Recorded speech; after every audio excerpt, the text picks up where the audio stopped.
Assalamualaikum warahmatullahi wabarakatuh. Perkenalkan, nama saya Nilam Ramadiana, NPM 204022608 dari Fakultas Ekonomi, Prodi Akuntansi B1 Universitas Balikpapan.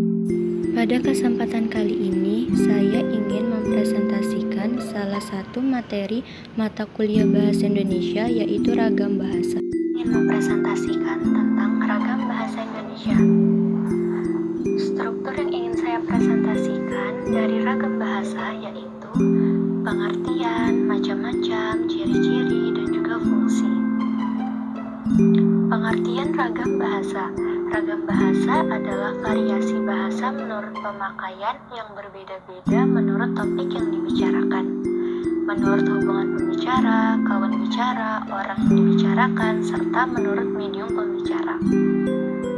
Lalu ada macam-macam ragam bahasa. Macam-macam ragam bahasa terbagi menjadi 3. Yang pertama berdasarkan media, yang kedua berdasarkan topik pembicaraan, yang ketiga berdasarkan cara pandang penutur.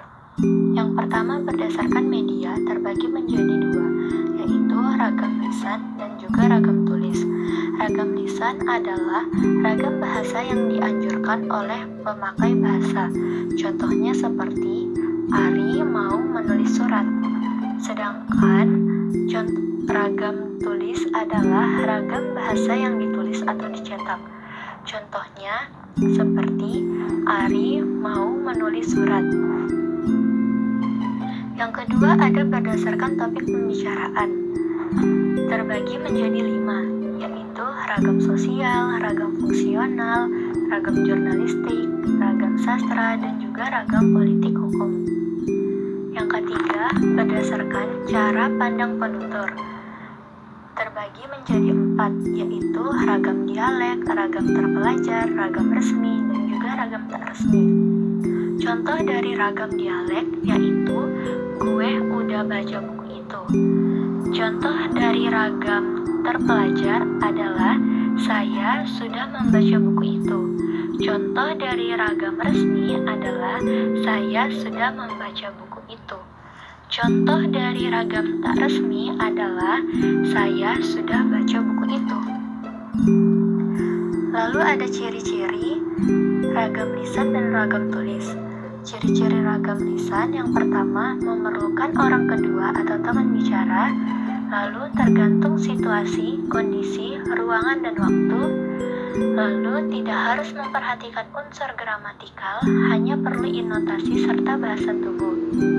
Ciri-ciri ragam tulis yaitu tidak memerlukan orang kedua atau teman bicara, tidak tergantung kondisi, situasi, ruang, serta waktu, dan harus memperhatikan unsur gramatikal.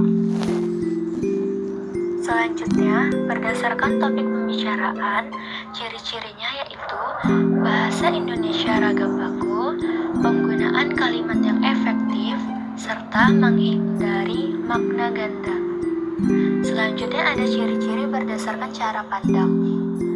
Yang pertama ada ragam dialek, ciri-cirinya variasi bahasa yang meliputi tekanan, turun naiknya nada, dan panjang pendeknya bunyi bahasa membangun aksen yang berbeda. Yang kedua, ragam terpelajar. Ciri-cirinya biasanya digunakan di lingkungan sekolah atau kampus, umumnya digunakan pada saat kegiatan pembelajaran.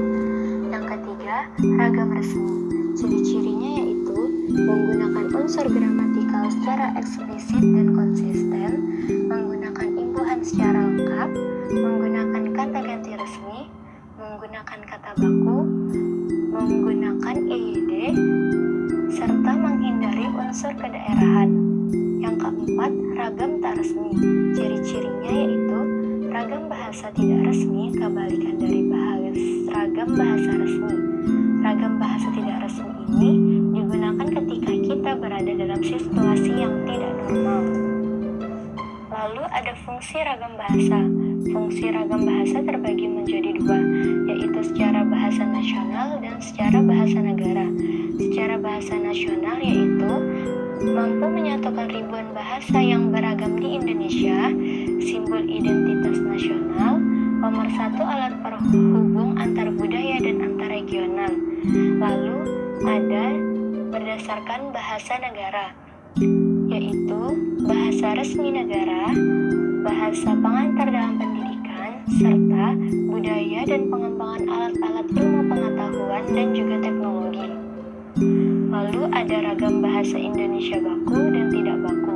Ciri-ciri bahasa baku yaitu komunikasinya resmi, wacana teknis, pembicaraan di depan umum, pembicaraan dengan orang yang dihormati, dan sebagainya.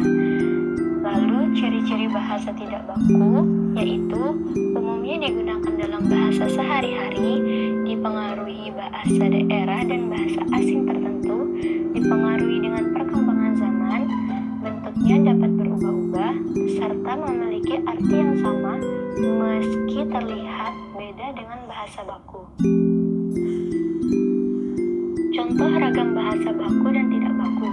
Contoh bahasa baku yaitu cantik sekali, lurus saja, nasi kacau, uang, dan lain sebagainya.